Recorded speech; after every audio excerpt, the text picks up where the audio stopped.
Eu vou importante. te falar um negócio que vai deixar todo mundo chocado. Pode falar. Boa. O rock and roll durou de 1954 a 1958. Uau. Mas, O rock and roll, certo. porque depois veio só o rock. Ah, E aí as pessoas passaram a chamar o rock de rock and roll, mas na verdade o rock and roll mesmo, ele durou de 1954 a 1958.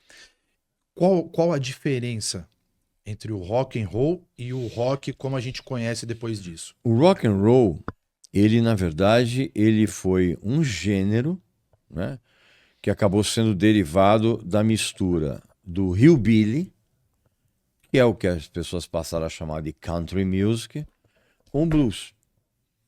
Então, na verdade, o rock and roll, que durou até 1958, ele veio dessas duas vertentes. E é curioso porque na época, quando ali em 59, 1960, o rock and roll era considerado um negócio completamente morto.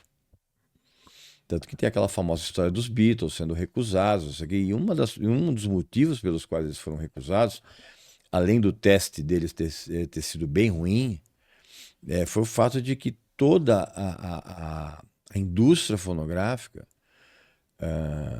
dizia que o rock and roll tinha passado, que essa coisa de música, música com guitarra era um negócio ultrapassado. E quando eu falo que o rock and roll acabou em 58, eu digo isso por quê? Porque todos os grandes ícones do rock and roll em 1958 eram, para usar um termo, old fart, ou seja, eram os peidos velhos. Por quê? Chuck Berry estava preso. Lá, não sei se você sabe disso, você não pode viajar, você não pode, aliás, hoje talvez nem tanto, mas antigamente você não podia cruzar um estado com outro com uma menor de idade no teu carro. Eu acho que isso até hoje deve ser assim. Talvez, não sei. Eu creio que não. Eu creio que hoje em dia nem tanto. Mas o Chuck Berry estava preso porque, cara, ele foi pego num carro cruzando o estado com uma menina de 14 anos. Puta merda. Né?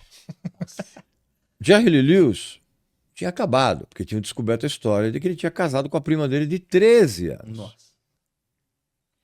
Little Richard abandonou a música, virou pastor, porque ele estava cansado de todo aquele hedonismo.